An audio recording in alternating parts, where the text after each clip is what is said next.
Assalamualaikum warahmatullahi wabarakatuh. Waalaikumsalam warahmatullahi wabarakatuh. Terima kasih Bu Ayunawati yang telah meluangkan waktu untuk melakukan percakapan praobservasi gitu ya. Yang mana ini adalah digunakan untuk persiapan nanti pada saat Bu Ayunawati diobservasi gitu ya. Terlebih dahulu ya untuk mengisi identitas di sini Bu Ayunawati mengajar mapel apa nggih? Sosiologi. Oh, sosiologi. Kemudian untuk kelas yang akan disupervisi atau diobservasi nanti kelas 12.3. 12.3. Oke. Berikutnya adalah kaitannya mengenai tujuan pembelajaran yang akan Bu Ayunawati ajarkan pada saat nanti diobservasi atau disupervisi. Materi yang akan saya ajarkan adalah materi perubahan sosial. Perubahan sosial yang di situ anak-anak tujuannya bisa melakukan identifikasi, kemudian bisa menganalisis fenomena yang ada di masyarakat terkait dengan bentuk-bentuk perubahan sosial, kemudian dikaitkan dengan teori perubahan sosial seperti itu. Nah gitu, berarti peserta didik nanti diminta untuk satu mengidentifikasi permasalahan yang ada kaitannya mengenai perubahan sosial yang ada di masyarakat. Kemudian yang kedua peserta didik diminta untuk menganalisis ya perubahan sosial yang ada di masyarakat kan seperti itu. Oke. Berikutnya adalah area pengembangan yang hendak Bu Ayunawati capai pada saat nanti observasi. Karena materi perubahan sosial itu kan luas dan banyak. Jadi untuk besok ini saya khususkan pada materi teori-teori perubahan sosial dan bentuk-bentuk perubahan sosialnya saja. Oh gitu. Berarti difokus dua konsep ya? Teori perubahan sosial dan bentuk-bentuk perubahan sosial. Oke. Untuk KSE-nya nanti bagaimana? Jadi dengan metode yang saya berikan, anak-anak bisa saling bekerja sama karena kan sifatnya nanti berkelompok. Kemudian mereka bisa saling bertanggung jawab dengan tugasnya masing-masing. Kemudian juga bisa saling berempati. Artinya adalah ketika satu belum selesai atau merasa kesusahan, itu bisa dibantu oleh yang lain. Seperti itu. Berarti ada tiga kompetensi, yaitu yang pertama adalah tanggung jawab, kemudian yang kedua adalah kerjasama, kemudian yang ketiga adalah meningkatkan empati. Oke. Untuk strategi yang dipersiapkan Bu Ayunawati supaya nanti area pengembangan yang hendak dicapai itu bisa tercapai dan tujuan pembelajaran juga bisa dicapai secara maksimal, strateginya bagaimana? Sebelum ke strategi, jadi saya melihat kelas 12.3 itu kan beraneka ragam, mulai dari agamanya, kemudian yang kedua adalah skill anak-anaknya. Ada juga di situ anak inklusi satu yang di depan itu Mbak Teresa itu ya. Oh gitu. Iya. Jadi dia ini cenderungnya itu kurang mampu untuk menjawab pertanyaan dengan luas dan lugas seperti itu. Jadi anak-anaknya teman-temannya bilang itu kurang seperti itu. Maka dari itu saya bertekad untuk melakukan pembelajaran diferensiasi. Nah, kemudian mengelompokkan kelas menjadi 3 kelompok. Yang pertama adalah kelompok menggambar. Yang kedua ini kelompok argumentasi. Yang ketiga itu kelompok kinestetik. Artinya adalah bergerak. Jadi kinestetik ini mereka memiliki tugas untuk keluar kelas mencari data dengan cara wawancara, kemudian observasi, memvideo. Nah, nanti hasilnya berupa podcast. Seperti itu. Tetap ada analisisnya semuanya. Seperti itu. Luar biasa untuk strategi yang dipersiapkan nanti pada saat supervisi ya. Semoga nanti diberikan kelancaran saat supervisi atau observasi nanti dan hasilnya bisa maksimal sesuai dengan tujuan pembelajaran yang direncanakan. Terima kasih Bu Ayunawati ya. Sampai ketemu nanti pada saat supervisi gitu ya. Semoga semuanya diberikan kelancaran, keberhasilan dan kesuksesan. Oke. Wassalamualaikum warahmatullahi wabarakatuh. Assalamualaikum. Waalaikumsalam. Siap. Bu.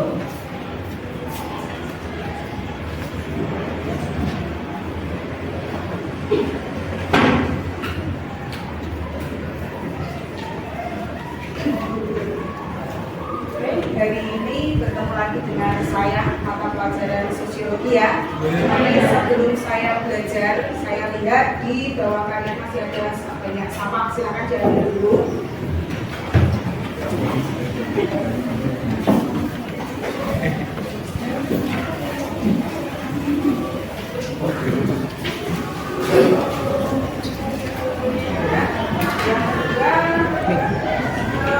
Jaket-jaket yang masih ada di sandaran silakan dimasukkan.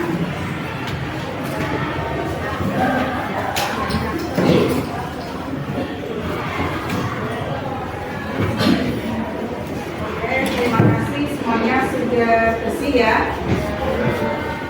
Hari ini akan ada sesuatu yang istimewa dari saya, berbeda dari biasanya.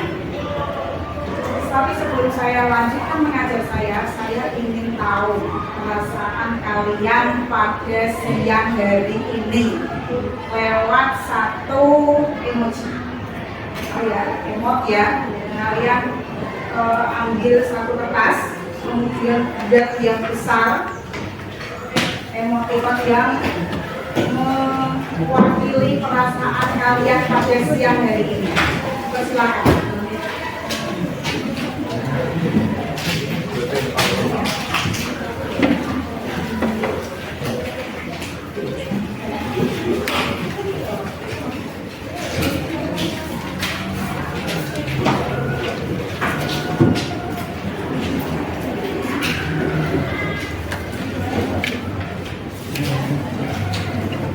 Dan saya mundur 10, 9, 8, 7, 6, 5, 4, 3, 2, 1. Ya, angkat tangan.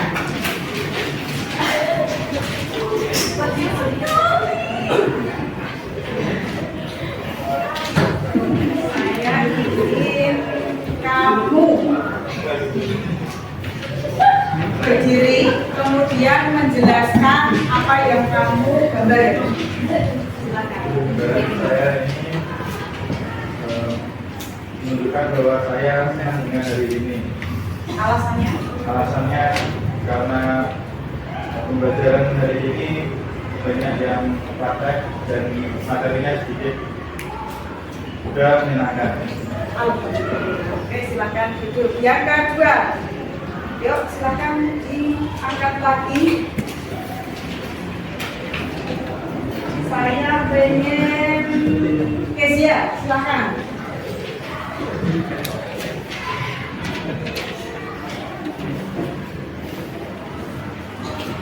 Ya, saya menjawaban emoji ini karena saya suka sekali dengan dari kami sekarang Februari awal.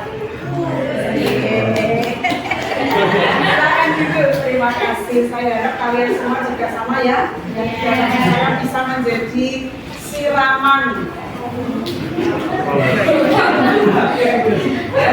Oke, ini adalah siswa saya dari kelas 10 sampai kelas 12 ini. Saya tertarik dengan emoji yang dibuat ini. Silakan dipaparkan Mas Samuel. Mas Sam.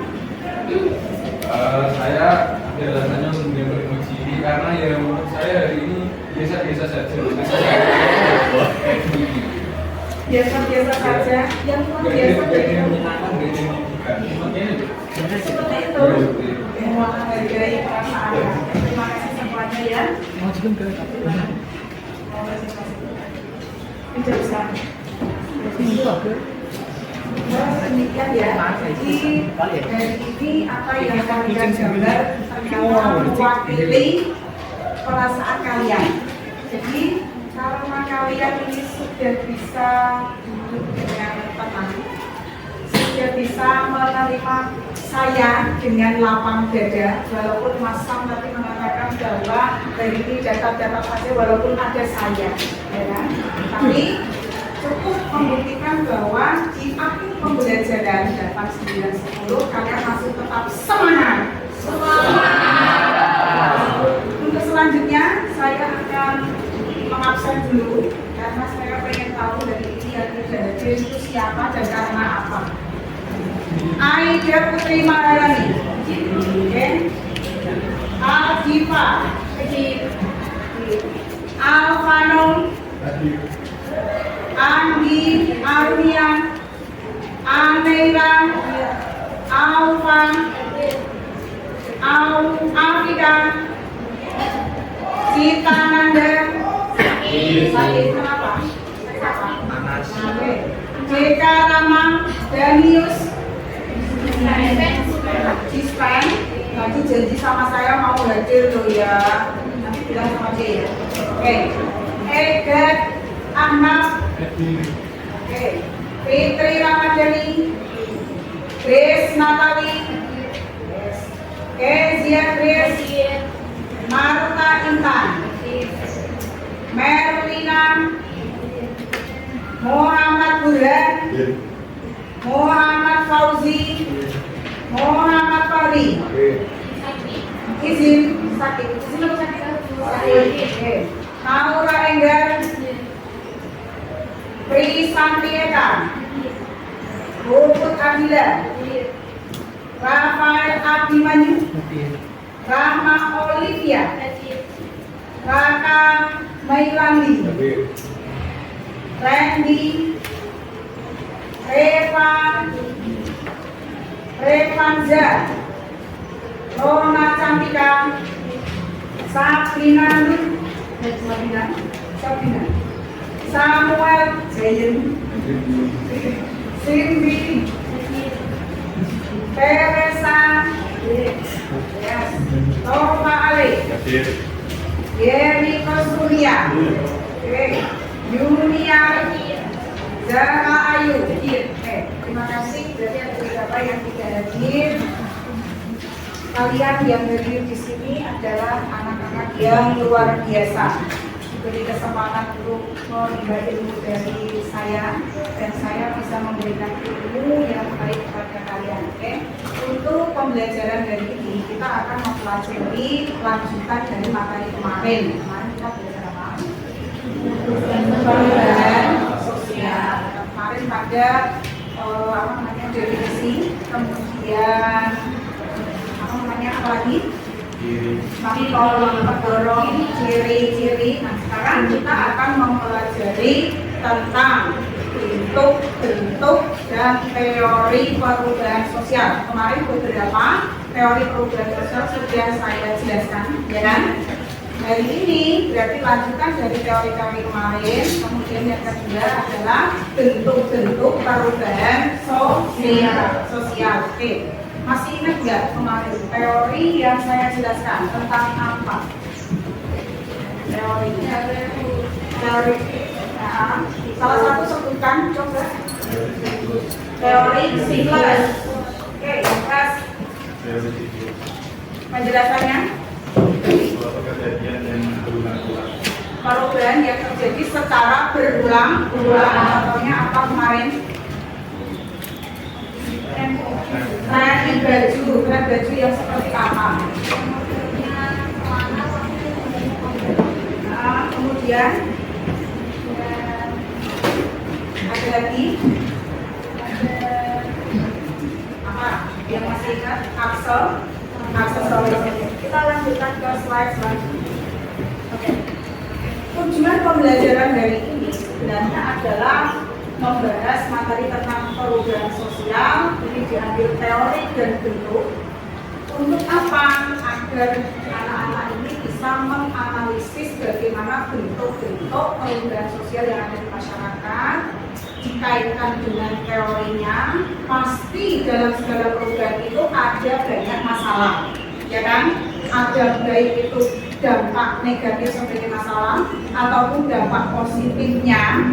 Jika ada masalah terkait dengan bentuknya tersebut, maka kalian bisa menganalisis dan mencari penyelesaiannya. Seperti itu. Oke, kita lanjutkan.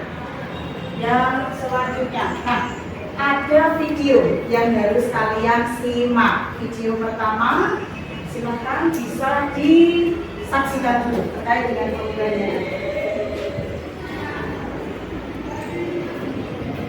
diperhatikan dengan seksama.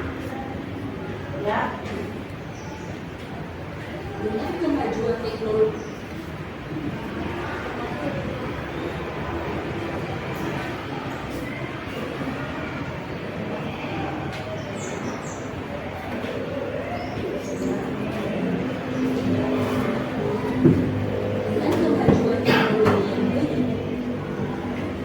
tanpa disadari membuat seseorang yang jauh merasa dekat, namun yang ada di dekatnya merasa jauh. Hal ini disebabkan karena segala sesuatu sudah dapat dikerjakan dengan cara yang lebih mudah dan modern dengan menggunakan sebuah mesin seperti smartphone. Dahulu, anak-anak mainnya seperti kata untuk karena mereka akan berkumpul untuk bermain bersama-sama. Namun sekarang, dengan adanya smartphone, semua permainan sudah dapat digeser dan jika ingin bermain anak-anak tinggal bermain saja. Begitu juga dengan sistem komunikasi. Dahulu, untuk menghubungi kerabat jauh, kita harus menulis surat dan mengirimkannya lewat marketing pos. Namun sekarang, melalui aplikasi chatting, kita dapat berkirim pesan dengan cepat meskipun jaraknya jauh sekalipun. Tak hanya itu, kalau dahulu pulang sekolah dengan berjalan kaki bersama teman-teman, kini kita dapat menggunakan aplikasi Grab, di mana kita tinggal pesan Grab dan tunggu saja di sekolah sampai Grab tersebut datang. Untuk berbelanja pun, yang awalnya jika kita ingin membeli sayur harus ke pasar dan melakukan transaksi langsung dengan penjual di sana, sekarang kita dapat berbelanja melalui aplikasi di smartphone seperti Shopee, Lazada, di mana transaksi dapat dilakukan menggunakan m-banking tanpa harus tatap muka langsung dengan penjual. Berbicara tentang transaksi, zaman dahulu, jika ingin memiliki suatu barang, dapat menggunakan sistem barter, yakni sistem saling tukar menukar barang. Kemudian berkembang dengan menggunakan mata uang seperti saat ini, dan sekarang dengan kecanggihan teknologi dapat membuat kita melakukan transaksi dengan aplikasi seperti OVO, Dana di smartphone kita. Hal di atas merupakan perbandingan yang kita rasakan semenjak teknologi sudah ada, terutama adanya akses internet yang mempermudahkan kita dalam melakukan semua aktivitas. Akan tetapi, gunakanlah teknologi untuk hal-hal yang positif dan tetap menjalin hubungan sosial antar sesama, karena manusia pada hakikatnya merupakan makhluk sosial. Sekian dan terima kasih.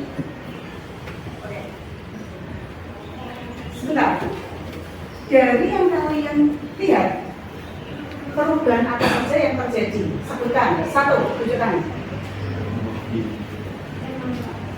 Ya, perubahan teknologi apa saja yang terjadi? Pesan.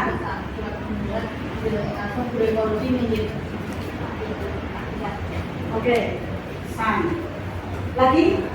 Transportasi. Transportasi yang seperti apa? Dulu jalan kaki, sekarang naik kendaraan. Oke, kendaraan apa bisa dijelaskan? Mobil, motor. Motor. Oke. Kemudian ada lagi mata uang. Yang dulunya awalnya kalau mau beli barang itu harus bayar dulu, sekarang bisa membeli pakai uang. Oke.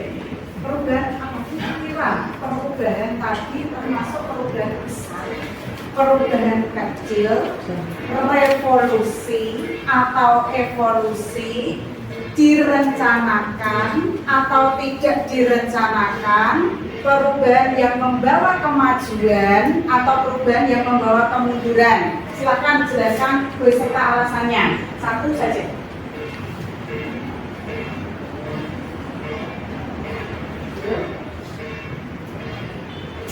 Kan yang kalian tahu.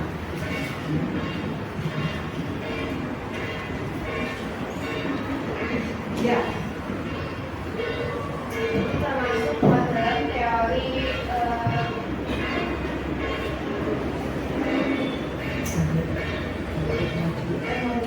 Dari polisi, karena oke, cenderung cepat. Saya itu maju, membawa kemajuan, membawa pada kemajuan. Berarti perubahan, progres. Oke, ada lagi yang mau disampaikan? Sudah. Kenapa saya tanya bentuk-bentuk pada masih bingung? Ternyata saya belum menjelaskan tentang bentuk-bentuk perubahan sosial. Tapi hari ini saya tidak mau menjelaskan sendiri, biar kalian tidak bosan pada pelajaran saya. Untuk selanjutnya yang menjelaskan adalah dari teknologi yang sudah saya siapkan. Silakan.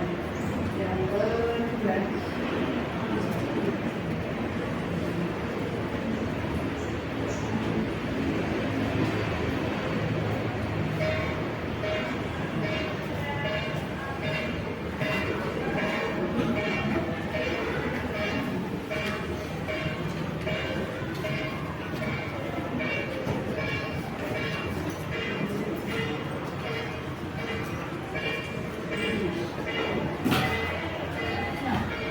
Silakan kalian simak penjelasannya dengan seksama, kalian pahami dengan baik, nanti kita aplikasikan lewat kasus-kasus yang akan saya berikan.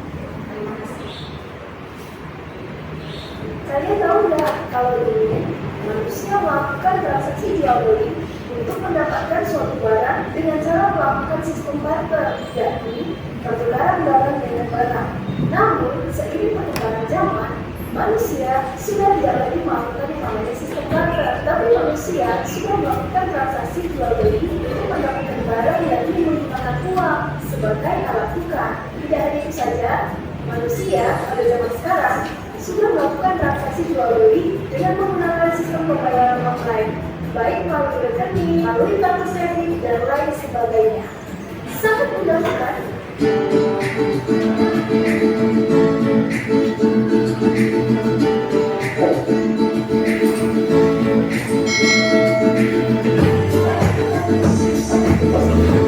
Hai semuanya, welcome back to my channel. Masih semangat kan belajar sosiologi bersamaku? Terima kasih. Nah, kali ini kita akan belajar tentang bentuk-bentuk perubahan sosial. Ada banyak bentuk perubahan sosial di dalam masyarakat. Yang pertama, berdasarkan waktunya. Berdasarkan waktunya, perubahan sosial terdiri atas dua. Yang pertama adalah perubahan evolusi. Yang dikatakan perubahan evolusi adalah perubahan yang terjadi secara lambat. Artinya, perubahan tersebut membutuhkan waktu yang lama dalam proses perubahannya. Contohnya adalah perubahan alat komunikasi dari yang bersifat tradisional menuju ke yang modern. Nah, perubahan alat komunikasi tersebut tentunya membutuhkan waktu yang lama dalam proses perubahannya. Dimulai dari merpati pos, telegram, telepon, telegram, pagar, email, internet, handphone, pesan instan, sampai kepada mobile chat messenger. Nah, itu menunjukkan perubahan alat komunikasi tersebut membutuhkan waktu yang lama. Nah, yang kedua adalah perubahan revolusi. Perubahan revolusi artinya perubahan yang terjadi secara cepat. Perubahan ini tidak memerlukan waktu yang lama dalam proses perubahannya. Contohnya adalah revolusi industri, di mana tenaga kerja manusia digantikan oleh robot. Nah, selanjutnya bentuk-bentuk perubahan sosial berdasarkan sudut pandang masyarakat. Berdasarkan sudut pandang masyarakat, perubahan sosial ada dua. Yang pertama adalah perubahan yang direncanakan. Perubahan yang direncanakan adalah perubahan yang direncanakan terlebih dahulu oleh pihak-pihak yang ingin mengadakan perubahan. Adapun contoh perubahan yang direncanakan adalah yang pertama adanya program KB, di mana program KB merupakan perubahan yang direncanakan terlebih dahulu oleh pemerintah dengan tujuan untuk mengurangi jumlah penduduk. Contoh yang kedua adalah pembangunan jalan tol, di mana pembangunan jalan tol juga direncanakan terlebih dahulu oleh pemerintah yang bertujuan untuk memperlancar adanya lalu lintas. Contoh yang terakhir adalah adanya program beasiswa di misi, di mana pemerintah membuat adanya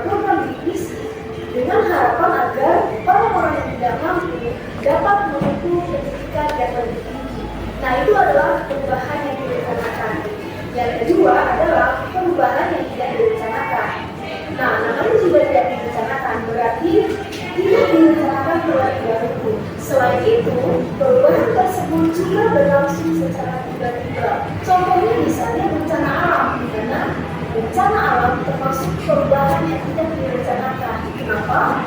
Tentunya karena tidak ada orang yang merencanakan terjadinya bencana alam. Nah, bencana alam tersebut juga menyebabkan terjadinya kerugian di dalam masyarakat.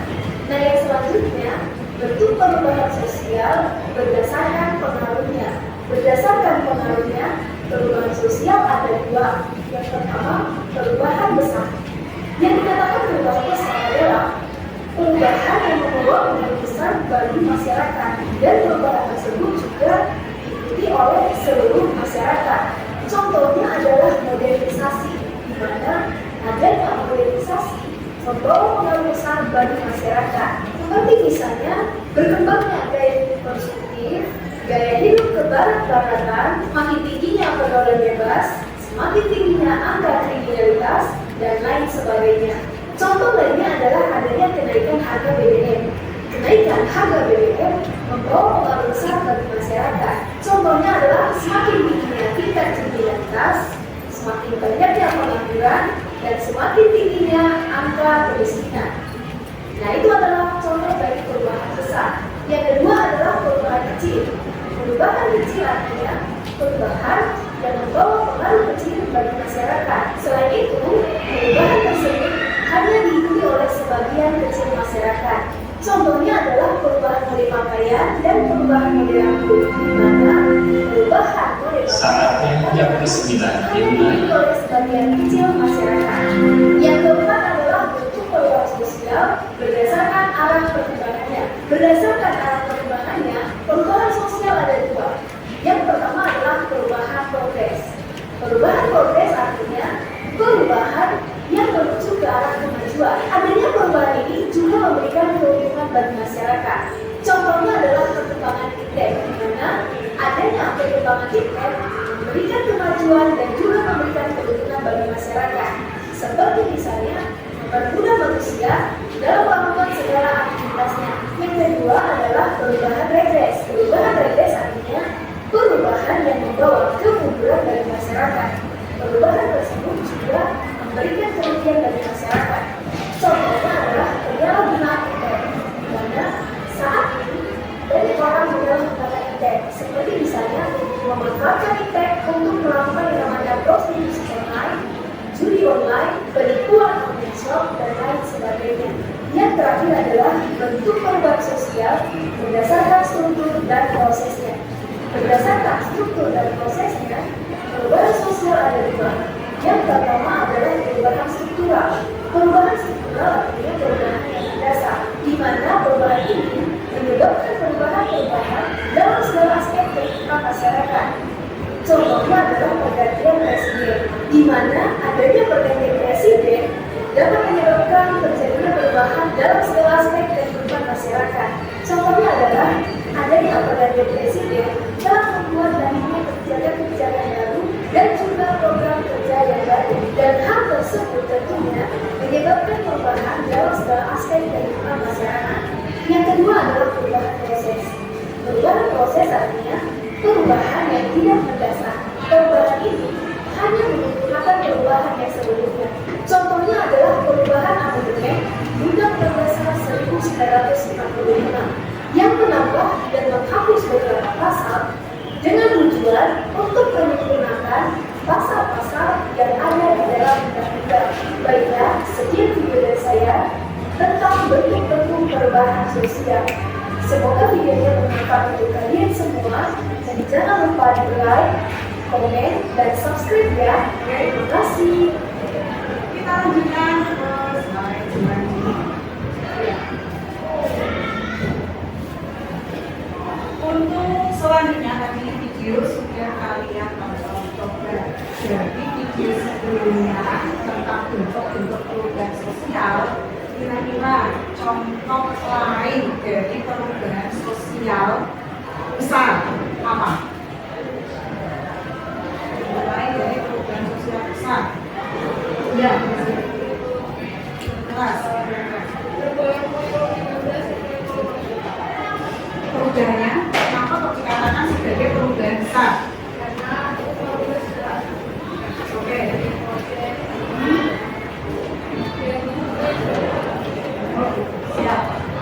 Kemudian sudah ya, sudah mewakili, kita lanjutkan. Ada apakah? Kegiatan selanjutnya kalian membentuk kelompok. Dari kalian semua, saya ingin membagi menjadi 3 kelompok besar. Dari kalian semua, siapa yang suka menggambar? Silakan tunjuk tangan.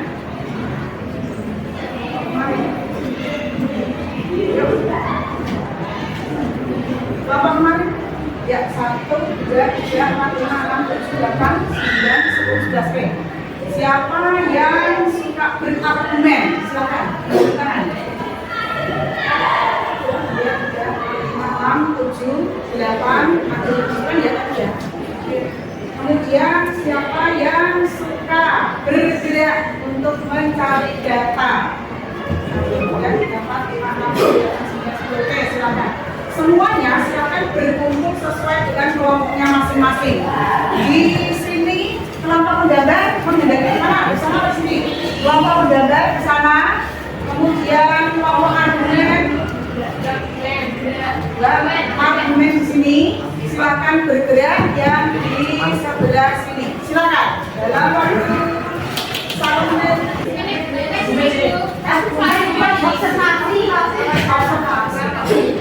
Observasi, kemudian argumen, kemudian ya. Untuk selanjutnya saya akan berikan kasus yang akan kalian kerjakan secara bersama-sama dengan kelompoknya. Kasus itu sudah saya kirim di WA grupnya. Ada 3 kasus, ya. Yang pertama berkaitan dengan slide selanjutnya,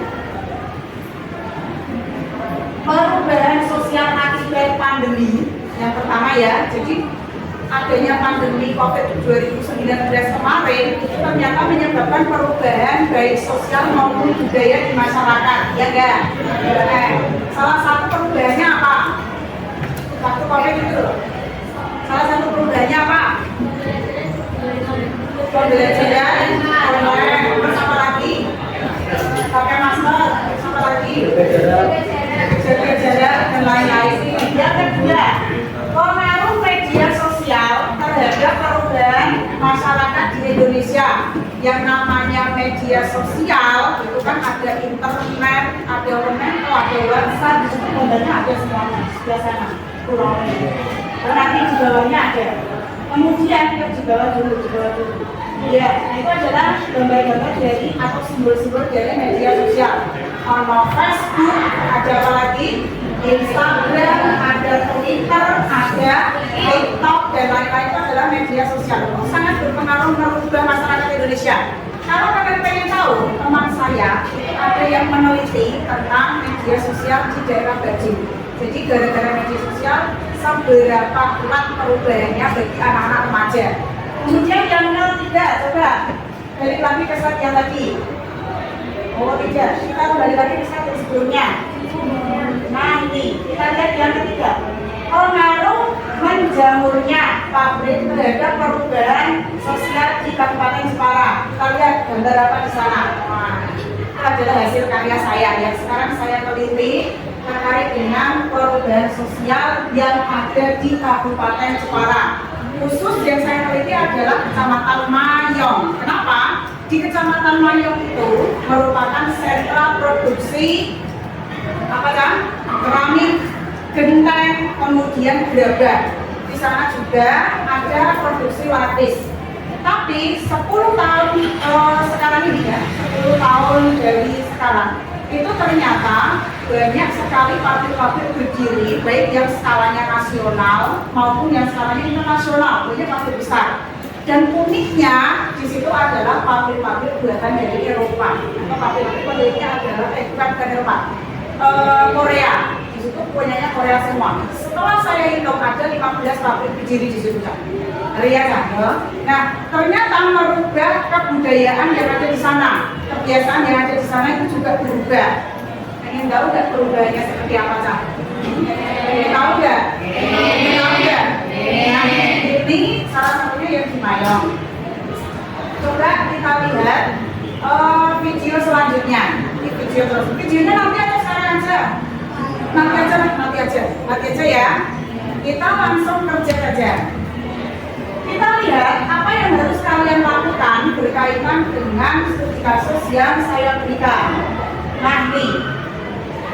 Loh, naik lagi. Nanti. Stop analisis, ya analisis. Ya. Kalian baca artikel dari saya, kemudian silakan masuk.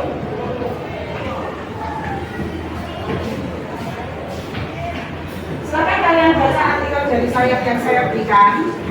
Kemudian ini harus menjawab bagi yang pertama, bentuk perubahan sosial apa saja yang terjadi pada kasus yang kalian amati. Deskripsikan secara jelas dan kaitkan dengan teori perubahan sosial. Yang kedua, tuangkan dalam bentuk gambar. Bagi yang suka menggambar, mana yang suka menggambar? Sana ya. Tuangkan dalam bentuk gambar bentuk perubahan sosial yang terjadi dari kasus yang kalian amati. Jangan lupa dalam menggambarnya itu kaitkan dengan teori perubahan sosial. Penjelasannya jangan buat deskripsi, tapi buat dalam bentuk mind map. Nanti kalau presentasi baru kalian jelaskan, paham ya? Kemudian yang ketiga, ini buat pedoman wawancara, bukan pedoman yaitu ya salah ya. Pedoman wawancara dari tema kasus yang menarik bagi kalian sesuai dengan tema yang saya berikan itu relate udah ya, menambah referensi dari data yang kalian dapatkan. Nah itu terkait dengan perubahan sosial, lakukan wawancara. Setelah itu buatlah hasilnya dalam bentuk podcast. Bisa dipahami semuanya? Berarti yang argumen cukup membaca dari artikelnya, pilih salah satu. Ini kebebasan juga bagi kalian. Jika kalian pengen menuangkan atau menjawab atau menganalisis dari fenomena yang kalian dapatkan dan itu lebih menarik dari kasus yang saya berikan, diperbolehkan. Paham? Ya. Oke? Ada pertanyaan sebelum lanjut ke pembelajaran? Pembelajaran selanjutnya maksudnya? Ada pertanyaan? Nanti ketika kalian mengerjakan, saya akan putar.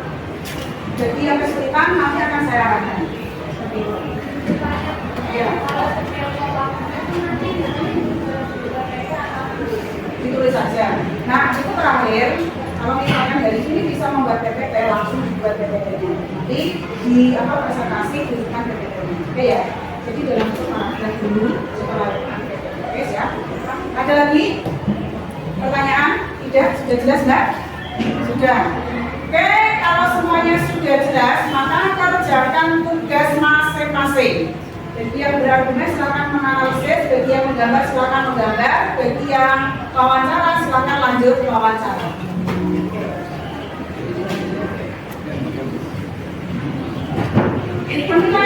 Penilaiannya bagaimana penilaiannya?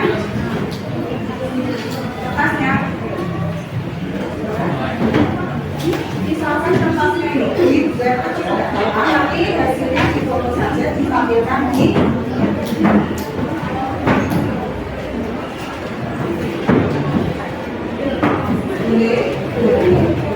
lagi.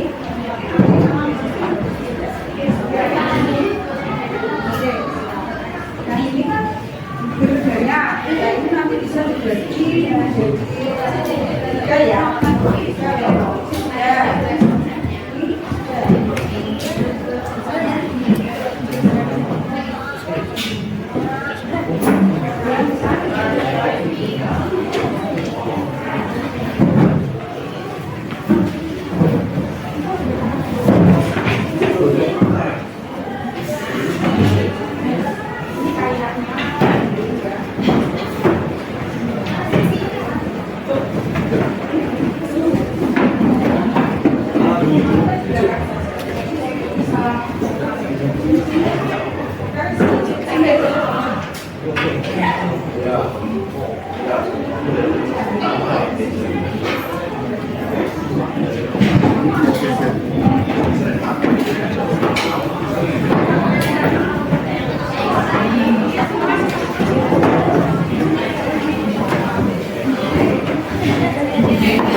Pokoknya nanti letak boy jam 3:04 ya.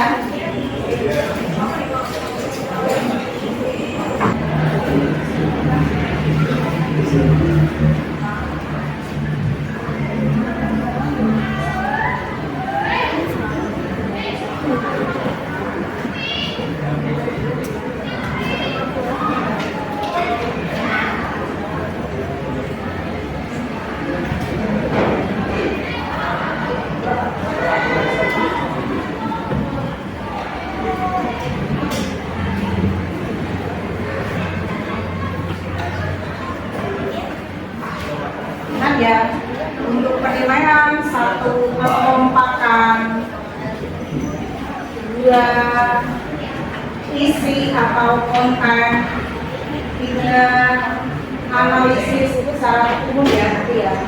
Jadi per apa namanya? Per kelompok nanti ya. Terima kasih.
Untuk kelompok menggambar ini yang pertama kali nanti masuk kelompok menggambar, dilanjutkan kelompok argumen, kemudian yang ketiga kelompok menggambar lagi atau kelompok siapa? Kelompok podcast ya. Yang ketiga podcast nanti yang ketiga. Oke, siap. Nah, untuk penilaian tadi saya lanjutkan yang pertama yang tadi kan sudah saya spill sebentar ya, sedikit ya tentang penilaiannya. Ini untuk penilaian kelompok menggambar. Pertama, kesesuaian gambar atau artinya adalah keterhubungan antar gambar. Melihat juga saling berhubungan satu dengan yang lain. Kemudian yang kedua adalah ketajaman analisis. Yang ketiga, presentasi hasil kalian. Jadi cara presentasi kalian itu bisa memaafkan atau tidak. Kemudian yang ketiga, kelompok argumen yang dinilai adalah kebenaran dalam menyebutkan termasuk perubahan apa? Yang kedua, ketajaman analisis kasus. Yang ketiga, presentasi. Ini cara presentasinya. Kemudian kelompok wawancara. Penilaiannya adalah satu, pedoman wawancaranya sesuai dengan tema apa tidak, melanjut atau tidak. Yang ketiga, kedalaman materi. Yang ketiga, hasil wawancara. Yang keempat, presentasinya. Oke ya, kalau hasil wawancara maksudnya adalah analisis dari hasil wawancara. Kemudian terakhir, presentasi. Baik, silakan memperhatikan teman yang presentasi.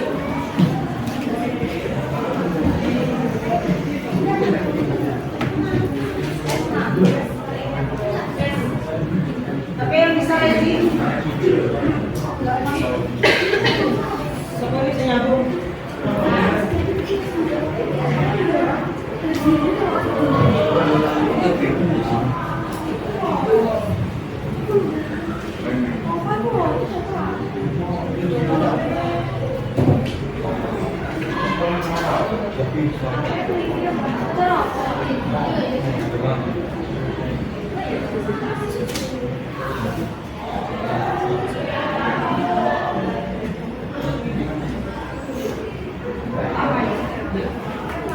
Bagaimana kalau olahraga ini? Sudah ya, sudah ya.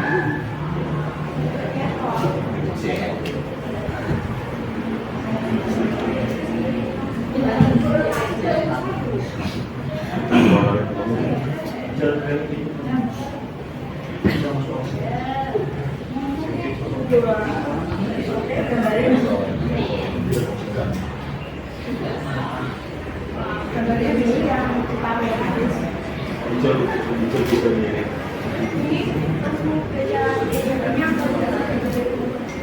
Jelasin gambarnya dalam pose, nanti setelah itu baru analisis.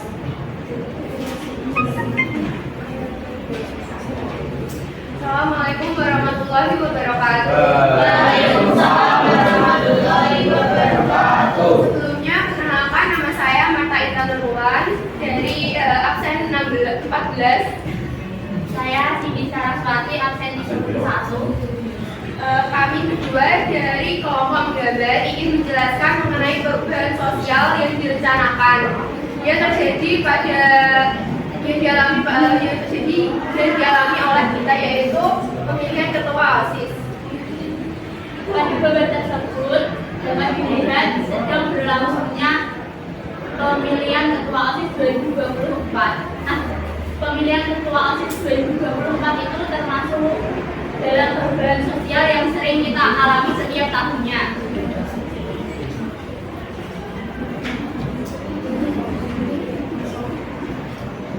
Kegiatan pemilihan ketua OSIS adalah salah satu implementasi pendidikan politik yang dilakukan oleh siswa. Pemilihan ketua OSIS berguna untuk mempersiapkan diri sebelum mereka memanfaatkan haknya sebagai warga negara dalam pemilihan umum. Pemilihan ketua OSIS dapat dianggap sebagai perubahan struktural karena melibatkan pergantian kepemimpinan dalam organisasi tersebut yang dapat mempengaruhi berbagai aspek operasional, budaya, dan arah kebijakan OSIS.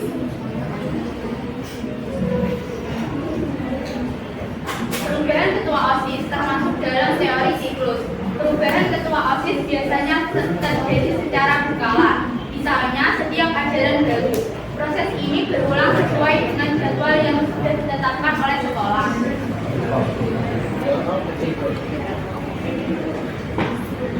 Dampak positif dari pemilihan ketua OSIS.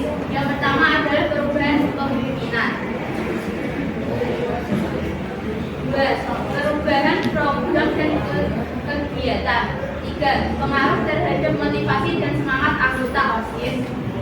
Yang keempat adalah penyesuaian proses dan struktur organisasi.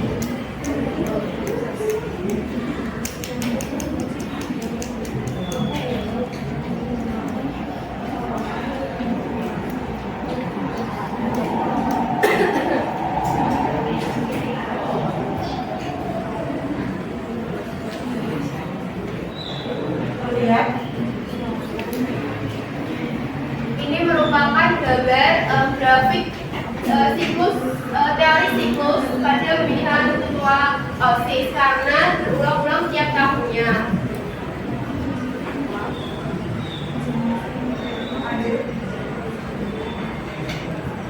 Itu tadi penjelasan dari kami. Apakah ada pertanyaan? Oke, silakan kalau ada pertanyaan atau ada yang memberikan sanggahan, silakan. Benarkah pemilihan ketua OSIS itu merupakan teorinya, teori 11 atau justru teori yang lain gitu? Teorinya kan ada revolusi, ada teori revolusi, ada multi-line theories of evolution, ada cyclical theories of evolution, ada teori yang malah kemarin, ada unilinear theories of evolution, ada universal theories of evolution. Cocok gak kalau misalkan OSIS, pemilihan OSIS yang setiap tahun terjadi termasuk teori C+. Alasannya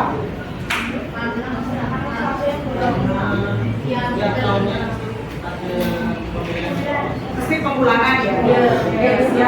Itu termasuk apa namanya, perubahannya adalah perubahan struktural. Oke, pertanyaannya adalah, ada pertanyaan sebelum saya mendengar pertanyaan? Tidak ada? Kalau tidak ada, dari saya cukup sudah. Tidak jadi memberikan pertanyaan, silakan bisa melanjutkan aplikasi. Sebelumnya terima kasih atas perhatiannya. Wassalamualaikum warahmatullahi wabarakatuh. Waalaikumsalam.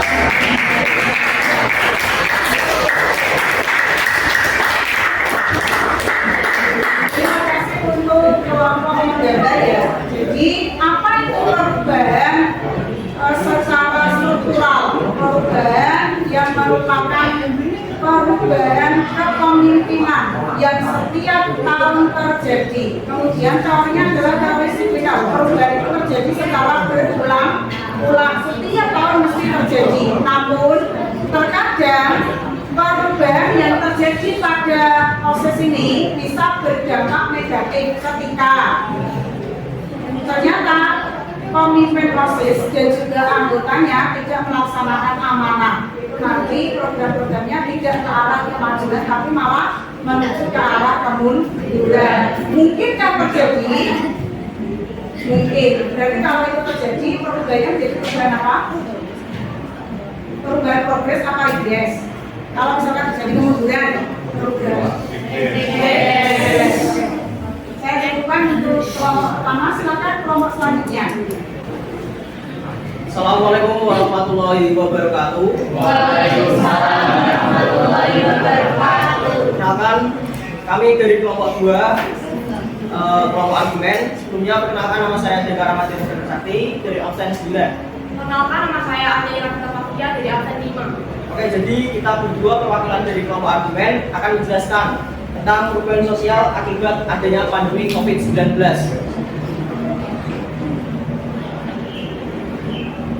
Oke, jadi teman-teman pastinya sudah tahu apa itu COVID-19. Pandemi COVID-19 yang melanda dunia sejak tahun 2019 telah membawa dampak yang sangat luas dan mendalam pada berbagai aspek kehidupan manusia. Dalam waktu singkat, virus ini menyebar hampir seluruh penjuru dunia, mengakibatkan krisis kesehatan global yang belum pernah terjadi sebelumnya. Dampak pandemi ini tidak hanya terbatas pada sektor kesehatan, tetapi meluas ke bidang ekonomi, pendidikan, sosial, dan juga budaya. Nah, dari pandemi COVID-19 ini termasuk dari teori revolusi. Kenapa? Karena pandemi COVID-19 ini terjadi secara cepat, sesuai dengan pendapat Karl Marx yang mengatakan bahwa perubahan revolusi adalah perubahan secara linear dan bersifat revolusioner.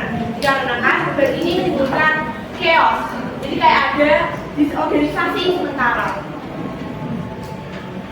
Lalu untuk perubahannya, COVID-19 ini juga termasuk perubahan yang sangat besar, teman-teman. Kenapa?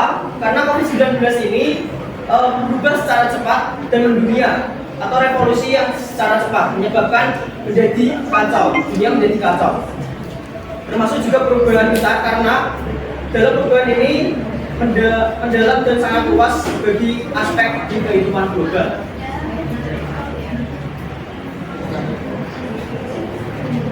Dan juga ada beberapa contoh sebagai perubahan besar antara lain adalah yang pertama, seperti yang kita ketahui, dari adanya pandemi COVID-19 ini, kita yang biasanya KBM secara langsung di sekolahan harus mengalami daring. Lalu juga ada pembatasan kursi yang awalnya 1-2 meja untuk kursi juga 1 seperti itu.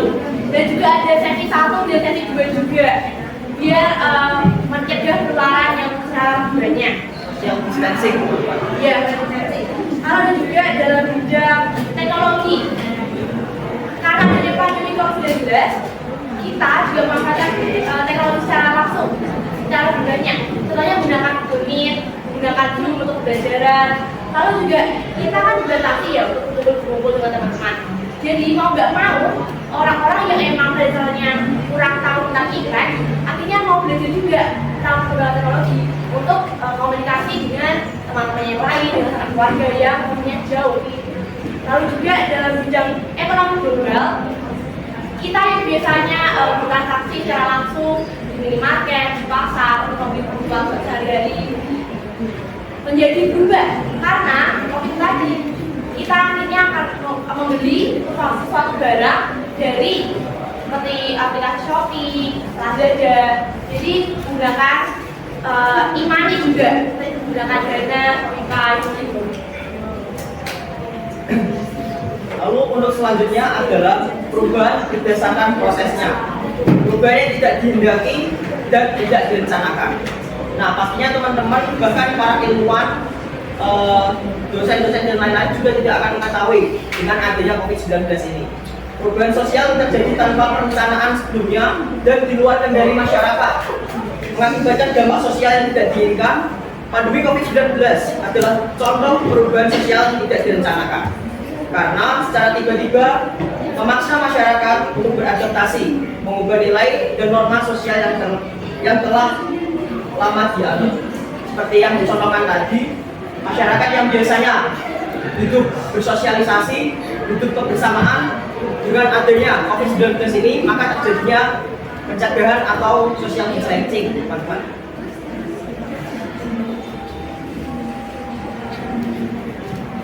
Lalu untuk perubahan berdasarkan sifat perubahannya.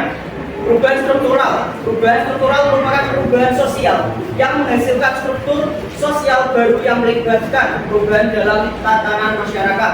Pada pandemi COVID-19, perubahan struktural yang terjadi memaksa masyarakat untuk beradaptasi dengan kondisi baru serta menciptakan struktur sosial yang berbeda dari sebelumnya. Contohnya interaksi sosial dan kesehatan masyarakat. Nah, untuk contoh yang dari masyarakat, jadi dulu sebelum ada pandemi COVID-19, kita itu kayak lebih bodo amat tuh, kayak mau makan juga nggak cuci tangan, terus kita pergi juga, wes lah, ini yang lain kayak kita juga mungkin dari tempat lain, kita itu di rumah sakit ya, kita di rumah sakit tuh yang baik kan, kita kan harusnya kayak cuci tangan dulu, terus mandi, ganti baju dan pakaian. Jadi tapi waktu sebelum ada pandemi itu kita tuh kayak ya juga tadi kayak ya wes lah ambil pakaian ini kayak popok, misalnya kayak gitu. Masih bersih juga gitu. Nah, dengan adanya pandemi COVID-19 ini kan juga semakin sadar, ternyata pacaran tuh emang seperti itu ya. Kita juga jadi sering cuci tangan, kayak sering tahu dampak kayak polusi juga kayak gitu, dan penggunaan masker kelanjutan. Oke, kesimpulan.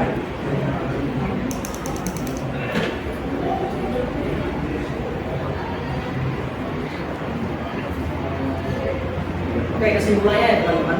Jadi untuk COVID-19 ini mempengaruhi hampir banyak sekali aspek kehidupan. COVID-19 ini juga sebelumnya tidak bisa diprediksi kedatangannya. Dan juga COVID-19 ini datang secara tiba-tiba yang merubah seluruh kehidupan atau aspek sosial. Tak hanya sosial, COVID-19 juga banyak sekali merubah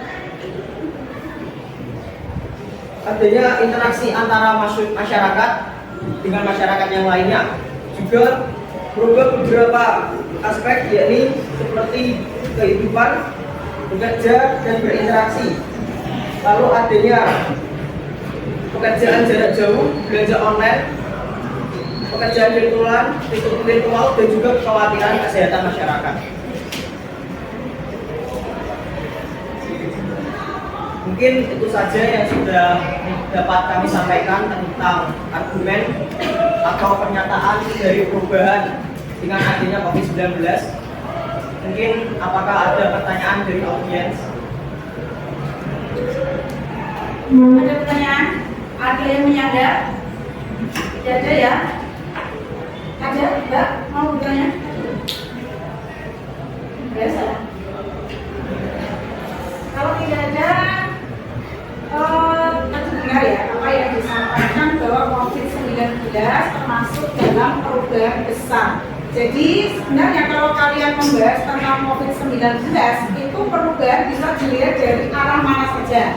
Artinya ada, tapi tidak dijelaskan. Dari A, cuma kurang dijelaskan. Misalkan perubahan berdasarkan pandemi COVID-19 jika dilihat dari arah perubahannya bisa disebut dengan perubahan yang dikehendaki atau tidak dikehendaki. Berdasarkan kecepatannya termasuk perubahan yang secara cepat. Tapi di satu desa tertentu, misalkan di masyarakat suku pedalaman, suku Bedui, gitu kan? Nah itu termasuk perubahannya lambat. Jadi ini untuk diketahui bersama ya, perubahan kalau di masyarakat umum itu cepat, kalau di suku pedalaman itu justru lambat. Karena apa? Keyakinan yang mereka miliki. Dua, potensi mereka dalam mengelola alam itu ternyata bisa memperlambat virus sampai ke sana. Nah terus ini kan menjadi apalagi namanya debat di masyarakat. Benarkah yang namanya COVID-19 itu merupakan perubahan yang tidak direncanakan? Nah itu ada yang bilang bahwa COVID-19 itu memang perubahan yang direncanakan oleh oknum negara tertentu, ya kan? Nah itu juga harusnya dibahas seperti itu. Terus banyak lagi, tapi kalau saya bahas di sini nggak akan selesai. Saya akan kasih videonya setelah ini, nanti aku pembelajaran selanjutnya terkait dengan fenomena perubahan sosial akibat pandemi. Nanti biar kalian itu bisa melek ya dalam mempelajari materi perubahan sosial. Oke, silakan bisa duduk kembali dan melaksanakan aktivitas yang lain. Silakan. Terima kasih atas presentasinya. Kurang lebihnya mohon maaf. Wassalamualaikum warahmatullahi wabarakatuh.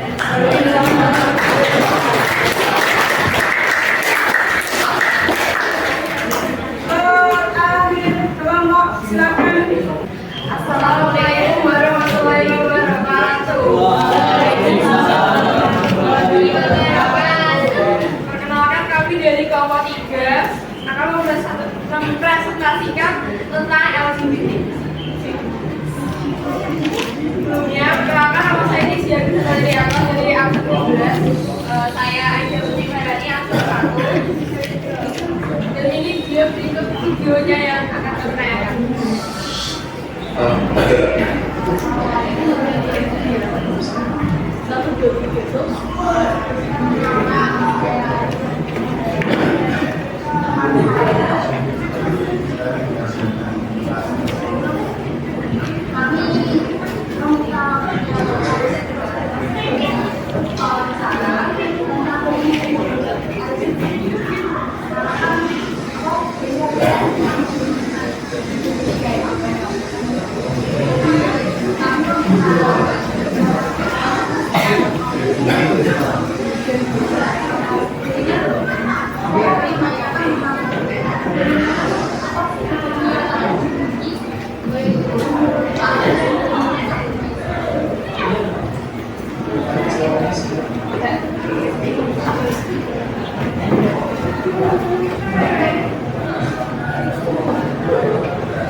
Thank you.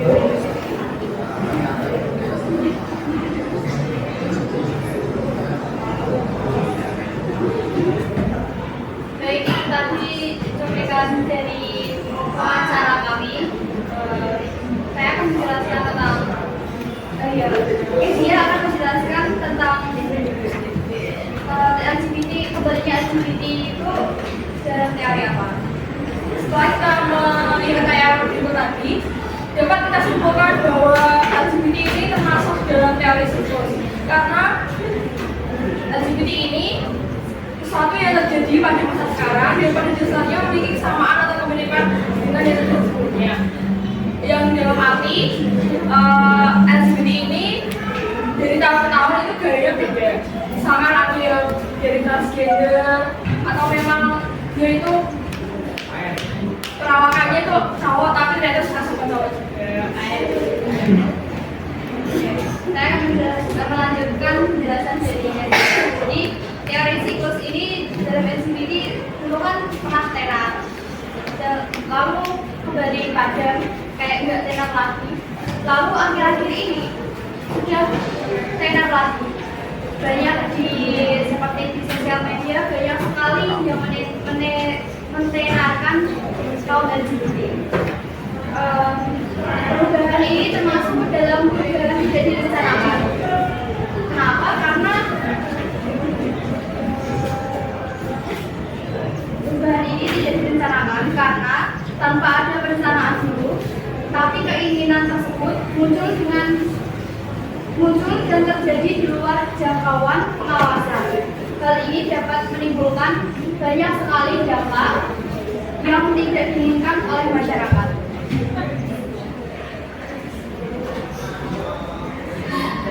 Sekian pendapat dari kami, apakah ada yang ditanyakan?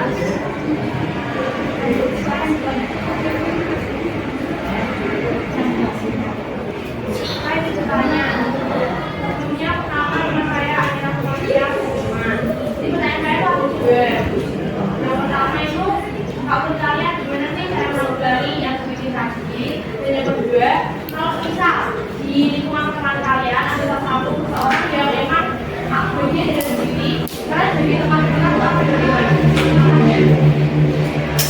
Saya akan menjawab pertanyaan pertama dari Naira. Tadi pertanyaannya kan bagaimana cara kita menanggulangi LGBT tersebut? Bisa dengan cara mensosialisasikan mensosialisasikan kepada masyarakat bahwa LGBT itu dilarang oleh agama dan oleh orang lain juga. Lalu untuk pertanyaan kedua, jika ada teman-teman kita yang ikut LGBT juga, menurut saya jangan langsung dimarahin atau kita ngomongnya gak baik-baik. Kita harus melakukan pendekatan terlebih dahulu dengan teman kita. Kita memberitahukan yang pertemuannya bagaimana, yang harus diminati, dan efeknya untuk dalam jangka panjang bagaimana. Dan kita sebagai teman dekat, kita harus bisa merangkul teman dekat kita supaya tidak berbelok arah, tidak berbelok terus. Sekian dari saya. Ada lagi pertanyaan? Ada? Terkait LGBT itu termasuk perubahannya perubahan apa? Besar atau kecil? Ternyata perubahan besar kenapa? Walaupun tidak diikuti oleh masyarakat banyak, ya kan? Atau tidak semuanya. Kalau bisa saya sanggah, itu bukan perubahan besar, tapi itu termasuk perubahan kecil. Kalau di Inggris atau di negara Eropa yang melegalkan LGBT, oke, itu adalah perubahan besar. Nah itu memang benar terjadi di negara sama. Tapi untuk di negara kita, itu termasuk perubahan kecil. Karena itu hanya diikuti oleh sebagian orang, ya, yang mau dan yang berani. Gitu ya. Tetapi dan sifatnya tersembunyi, gitu. Jadi tidak terang-terangan gitu loh. Jadi misalkan di sini ada yang melakukan LGBT, suka sesama jenis misalkan atau gay, itu saya yang tidak semuanya tahu. Misalkan semua tahu itu pun hanya menjadi rahasia pribadi seperti itu. Paling diomong-omongke atau digosipkan sedikit tanpa mereka dengar. Oke, maka itu termasuk bukan perubahan besar ya, tapi perubahan kecil. Nah, teorinya teori apa?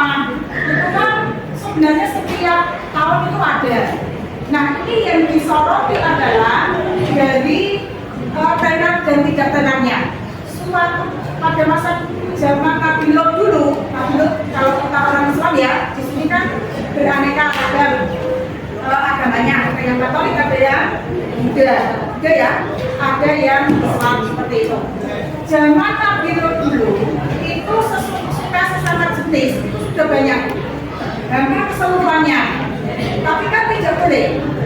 Kemudian di masa modern ada bila, kemudian ada lagi, bila lagi, kemudian ada lagi. Artinya ada adalah asalnya tenar menjadi tidak tenar, kemudian tenar lagi. Sekarang ini termasuk yang tenar lagi. Betul. Ya, jadi termasuk teorinya adalah teori plus. Gitu. Oke, itu penjelasannya. Terima kasih atas perhatiannya Bapak dan masyarakat. Assalamualaikum warahmatullahi wabarakatuh.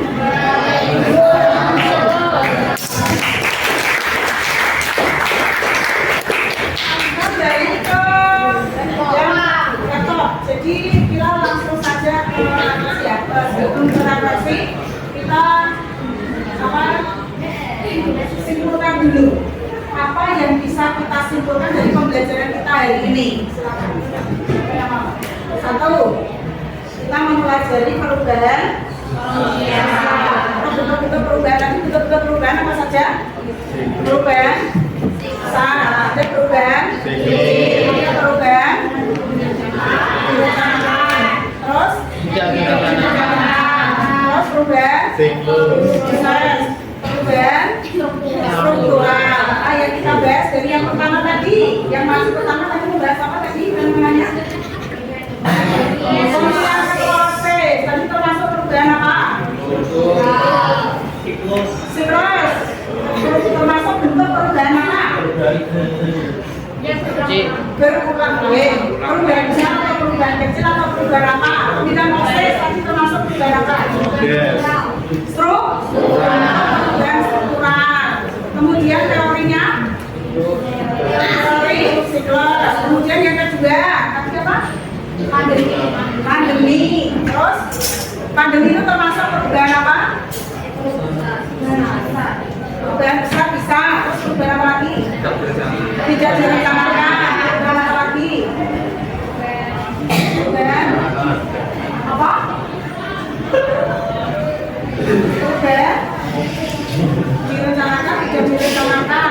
Pokoknya semuanya pandemi ya. Pandemi itu termasuk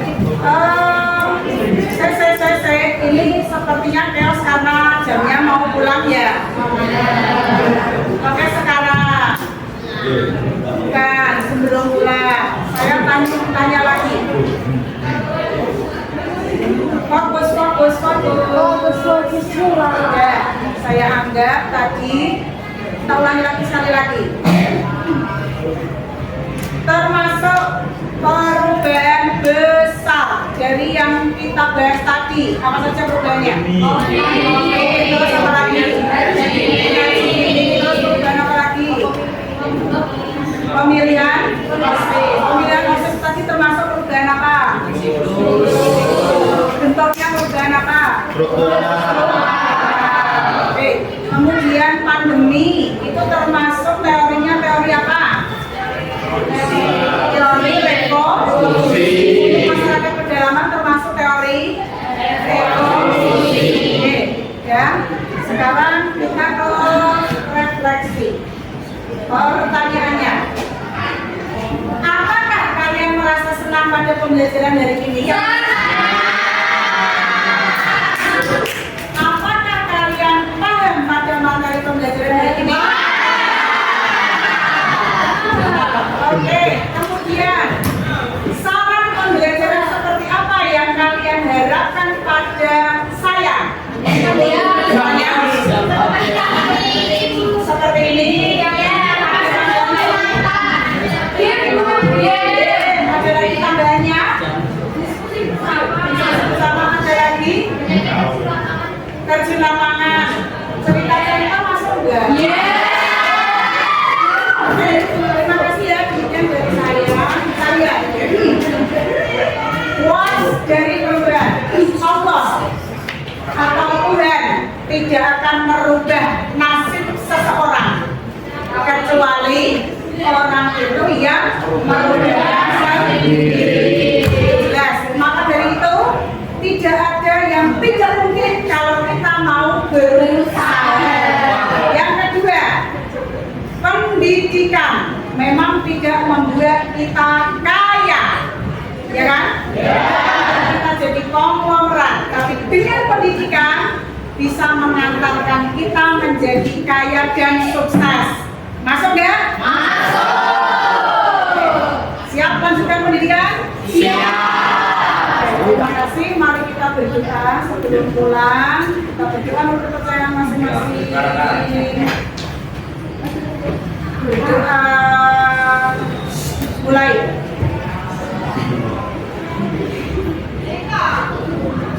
Selesai. Bersyukur menurut agamanya masing-masing.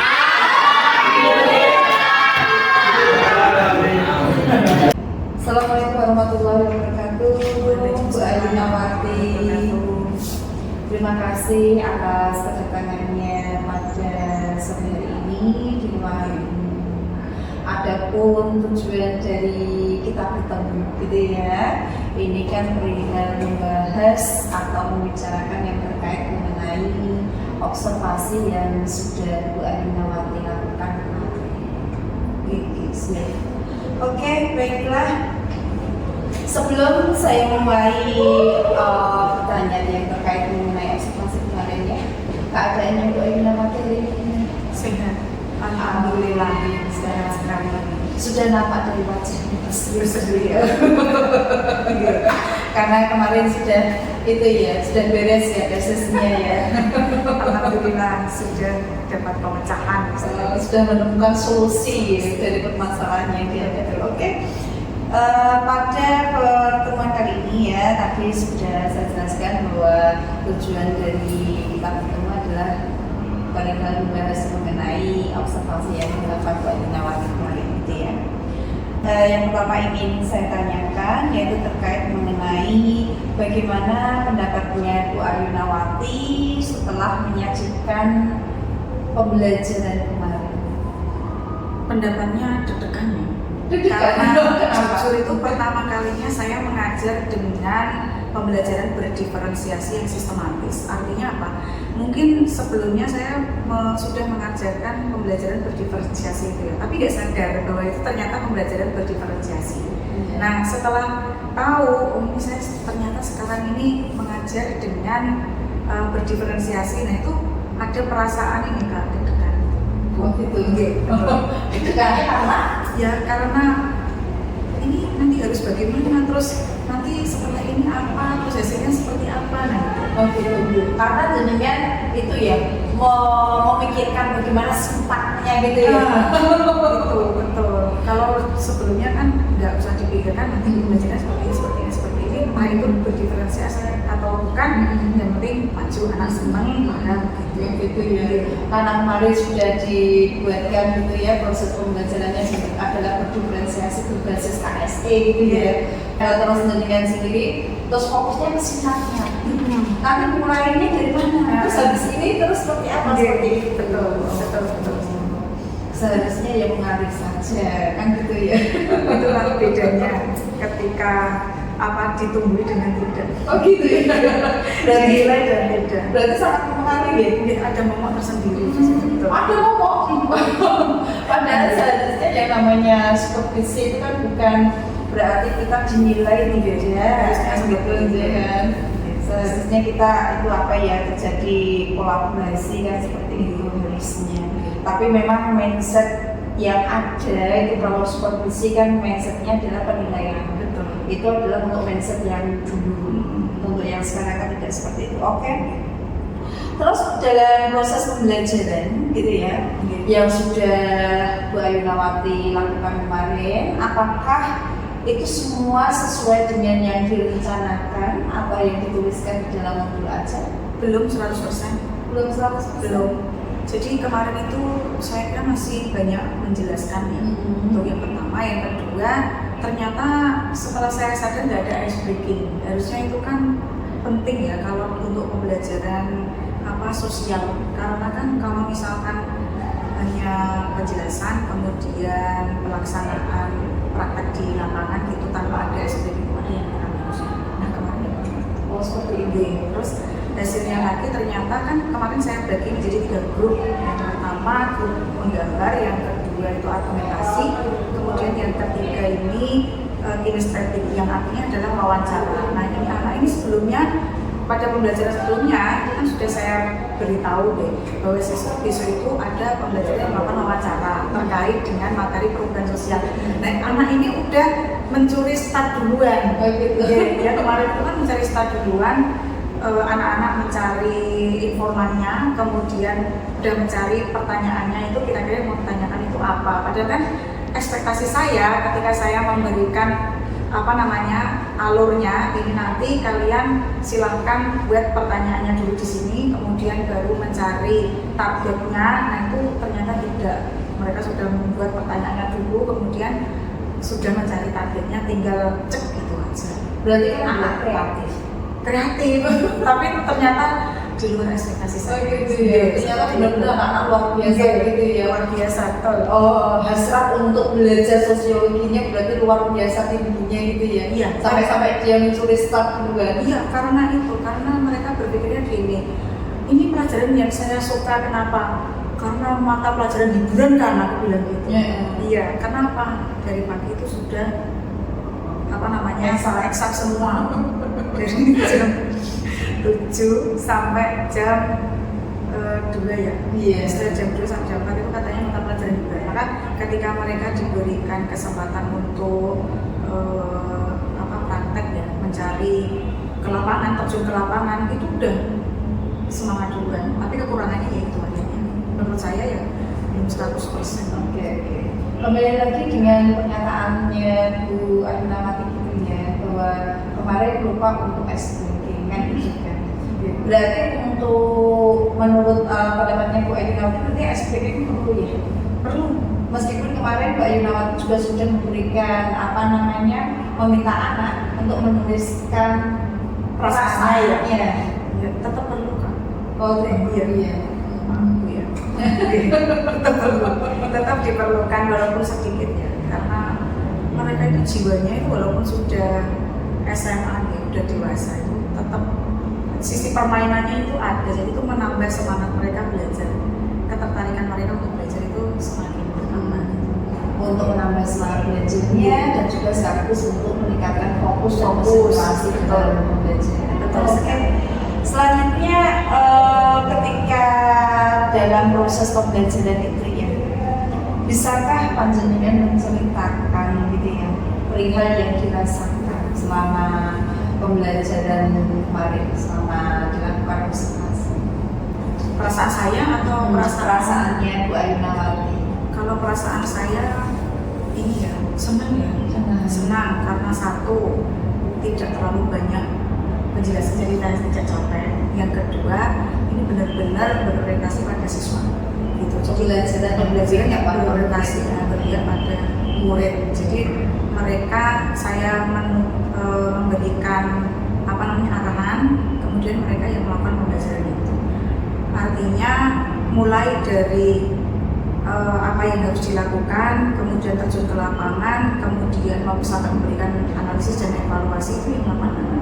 Jadi saya hanya tinggal mengarahkan yang benar seperti itu. Berarti guru hanya tidak sedikit fasilitator betul. Dan kemarin itu kan pembelajaran juga menjadi 3 itu. Nah, anak-anak itu memilih sesuai dengan minat mereka. Minat dan gaya belajar mereka. Berikutnya untuk tujuan pembelajaran yang sudah jenengan rencanakan di Mobil Ajar ini, apakah pada proses observasi kemarin itu sudah tercapai? Sudah. Alhamdulillah tercapai ya, walaupun tidak maksimal tapi tercapai.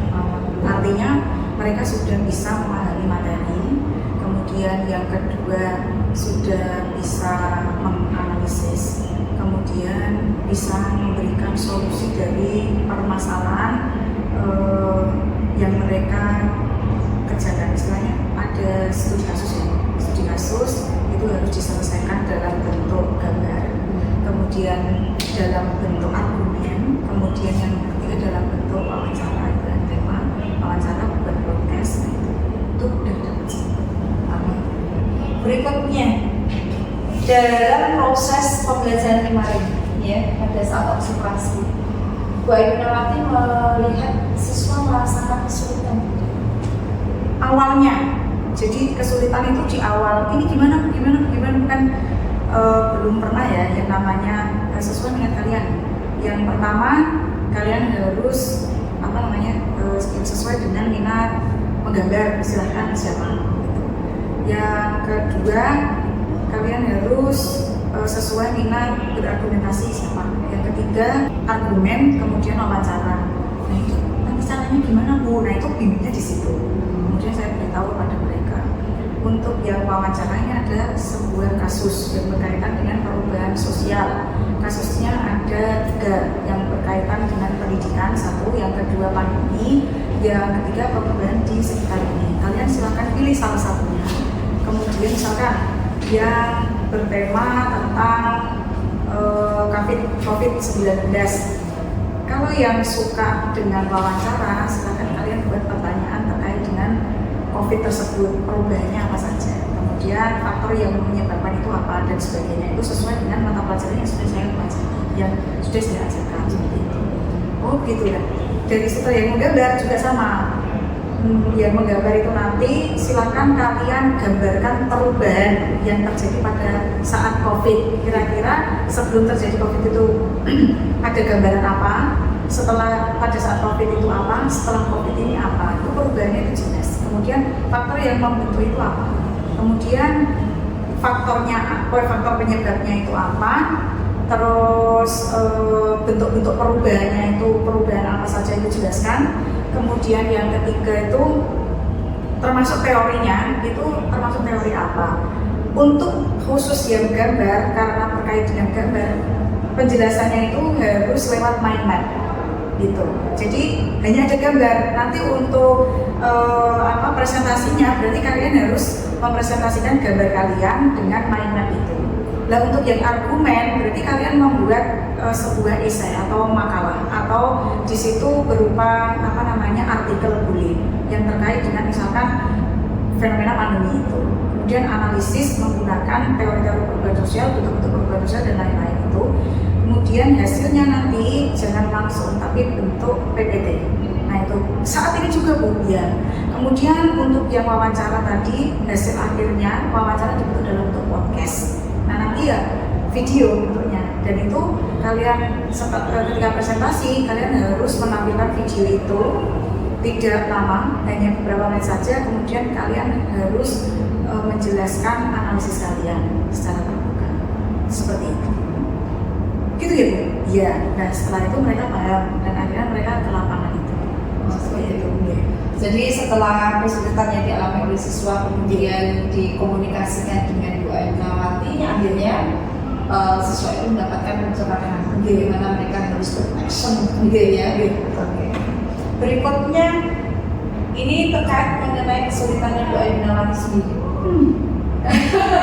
dalam proses pembelajaran kemarin, terutama kan kemarin itu menurut Bu Ainawati itu adalah merupakan proses pembelajaran berdiferensiasi berbasis KSE yang pertama kali dan itu memang real kan gitu ya, sesuai dengan sintaknya gitu ya. Kesulitan yang dialami Bu Ainawati itu membuat modulnya ya, membuat modul ajaranya, kemudian merencanakan ini sintaknya seperti apa, terus nanti menggunakan model pembelajaran apa, kemudian metode pembelajarannya seperti apa, nanti strateginya gimana, itu yang paling mumet itu di sini. Kemudian kalau di lapangan ya itu tadi paling ini harus apa dulu gitu. Tapi akhirnya bisa lah, kita guru itu kan punya 1000 cara ya agar tidak grogi di depan siswa. Kemudian mereka itu biar percaya pada apa yang kita bawakan itu bagaimana. Akhirnya mengalir saja seperti itu. Tapi kesulitan yang pertama yaitu ketika ini modulnya seperti apa. Berarti kesulitannya pada saat membuat desain pembelajaran. Oke, berikutnya alternatif untuk mengatasi kesulitan yang Bu Ainawati alami? Karena saya belum tahu apa itu KSE seperti apa. Ternyata sebelumnya ketika pembelajaran yang dahulu itu sudah saya lakukan sebenarnya, tapi nggak tahu kalau itu adalah KSE gitu kan. Saya tanya kepada yang sudah profesional, tanya pada Bu Arya waktu itu yang KSE normal. Terus kemudian saya mencarinya di YouTube sudah KSE normal. Kemudian pembelajaran berdiferensiasi yang benar itu seperti apa? Lihat video. Terus kemudian saya bertanya pada teman-teman yang memang sudah mengetahui bagaimana belajar berdiferensiasi yang benar. Dari situ. Berarti untuk alternatif mengatasi kesulitan ya pasti kita melakukan literasi. Betul. Setelah literasi kita mencari ilmu dari orang yang sudah berpengalaman gitu ya. Oke. Berikutnya dari proses pembelajaran kemarin gitu ya, itu yang perlu kita identifikasi bersama-sama gitu ya. Kalau menurut Bu Ainawati sendiri gitu ya, proses pembelajaran yang sudah Bu Ainawati lakukan kemarin, kalau kita buatkan interval nilai dari 1 sampai 10 gitu, kalau menurut Bu Ainawati sendiri itu di posisi 7. Alasannya ya masih banyak yang kurang. Artinya kalau dilihat dari modul saja itu kan belum sempurna. Yang kedua, percaya atau tidak percaya, kemarin itu LKPD belum sempat saya buat. Jadi ini caranya gimana? Anak itu kan harus ada LKPD ya. Dan itu saya akali mereka itu tadi. Guru itu kan memang pintar bagaimana cara mengakali siswanya. Saya minta yang gambar itu silakan gunakan kertas yang tidak terpakai, terserah itu apa ya, atau yang kalian punya, atau ambil dari buku kalian gambar itu, atau kalau kalian pengen ya kalian bawa kertas gambar dari rumah atau yang lebih pantas seperti itu boleh. Kalau memang nggak ada, ya yang ada di sini aja, bekas-bekas juga tidak ada apa-apa. Berarti di situ kita memanfaatkan recycle. Artinya adalah memanfaatkan sesuatu yang sudah tidak terpakai tapi bisa dipakai gitu. Terus untuk yang itu salah satunya itu LKPD yang nggak siap ya. Yang kedua, untuk kasus-kasus itu kan harusnya saya menyiapkan kasus dalam bentuk kertas itu ya. Tapi mengingat lagi karena waktunya saya juga tidak sempat, kemudian terus saya gunakan ini paperless gitu ya. Kata kepala sekolah dulu itu sebisa mungkin kita paperless, untuk akhirnya saya gunakan itu. Kita pun juga di era teknologi, kasus yang sudah saya tulis di laptop itu saya kirim ke WA Group. Jadi mereka silakan lihat WA Group untuk melihat kasus-kasus seperti itu. Luar biasa. Berarti sesuai dengan sekolah kita yang akhirnya bisa jadi. Oke, memanfaatkan yang Terus untuk yang skala prioritas ya, skala prioritas dalam pencapaian tujuannya Bu Ainawati kemarin, bagaimana? Skala prioritas itu maksudnya apakah semua tujuannya itu sudah tercapai semua gitu? Kalau sudah berarti skala prioritas utamanya sudah terpenuhi kan? Skala prioritasnya itu kemarin kan di tujuan itu anak bisa menyebutkan, menjelaskan seperti itu kan. Yang pertama yang terakhir itu justru menganalisis kemudian membuat produk seperti itu. Nah ini lebih ke analisisnya saya. Skala prioritasnya ternyata anak-anak itu bisa menganalisis, cuman kurang tajam. Nah itu nanti yang pengen saya asah mereka gitu. Bisa menganalisis tapi kurang tajam gitu. Bahkan di kelas yang lain saya coba, setelah itu saya coba ke kelas yang lain yang relatif lebih konyol ya kelasnya itu bahkan menyebutkan itu bentuk perubahan apa saja itu ada yang clear, belum ada dua anak itu yang masih bingung. Oh ternyata COVID ini adalah perubahan perubahan besar ya gitu. Padahal ya benar perubahan besar, tapi sebenarnya kan ada perubahan yang tidak direncanakan seperti itu. Padahal itu sebenarnya ada perubahan yang direncanakan. Itu COVID itu kan direncanakan oleh banyak mereka bisa. Tapi yang di kelas kita kemarin itu hampir semua sudah bisa, cuman bahasa analisisnya kurang aja. memang kalau kita melakukan analisis ya itu kan proses, membutuhkan proses juga, proses berpikir yang tidak hanya satu kali, dua kali, dan itu harus kemudian nanti ya seringkali ya kalau anak-anak dibiasakan untuk melakukan analisis, nanti secara bertahap maka nanti analisisnya juga akan lebih tajam dan lebih akurat seperti itu. Oke, selanjutnya untuk kedepannya gitu ya. Kira-kira setelah tadi Bu Ayunawati sudah dapat mengidentifikasi yang terkait mengenai kelemahan gitu ya, kelemahan pada saat proses observasi kemarin, kemudian kelebihannya juga gitu ya. Kira-kira untuk pertemuan yang akan datang, untuk proses pembelajaran yang akan datang yang akan dilakukan oleh Bu Ayunawati, itu Bu Ayunawati punya dream yang bagaimana? Banyak. Antara lain melaksanakan suatu pembelajaran berdiferensiasi dengan berbasis KSE, kemudian produk-produknya juga lebih baik lagi ya. Salah satunya adalah membuat permainan sosiologi, salah satunya. Terus wawancaranya, misalkan membuat podcast lagi itu yang lebih tajam, lebih menarik dari itu. Yang intinya itu misalkan di-upload di YouTube itu itu dream saya. Oh gitu ya. Jadi membuat podcast sosiologi itu impian besar saya.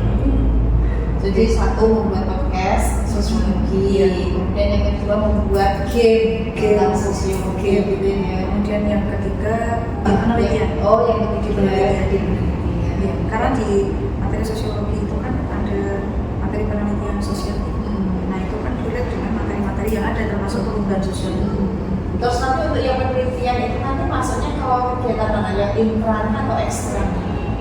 Intra bisa, karena selama ini yang kakak-kakak kelasnya itu juga saya minta untuk membuat satu makalah 2 penelitian. Penelitian sosial, iya benar itu. Mampu. Udah pernah. Oh gitu. Sudah sepatunya? Saya kasih waktu 1 bulan untuk meneliti itu. Untuk melakukan penelitian sampai makalah jadi 1 bulan. Iya. Dan saya cukup bawel. Oh gitu. Luar biasa.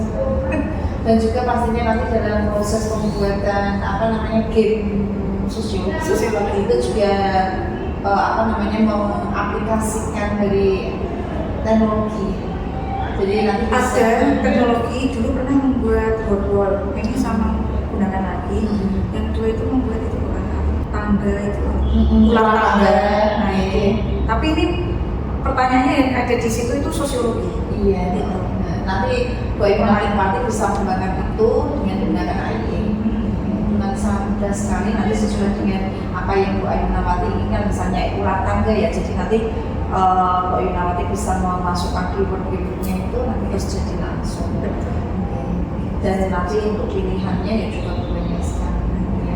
Memang mau bisa jadi apapun tidak gitu ya, tetap guru harus mengikuti perkembangan zaman. Karena apa, yang namanya proses pembelajaran itu harus sesuai dengan kodrat anak dan kodrat zamannya. Terima kasih banyak atas waktu yang diluangkan oleh Bu Ayunawati sehingga kita bisa melakukan percakapan pasca observasi ya. Semoga kedepannya selalu Bu Ayunawati diberikan kemudahan, kemudian diberikan kesuksesan gitu ya, sehingga bisa menghantarkan anak-anak didik sampai mencapai cita-cita yang mereka inginkan. Terima kasih banyak. Sama-sama. Assalamualaikum warahmatullahi wabarakatuh. Waalaikumsalam warahmatullahi wabarakatuh.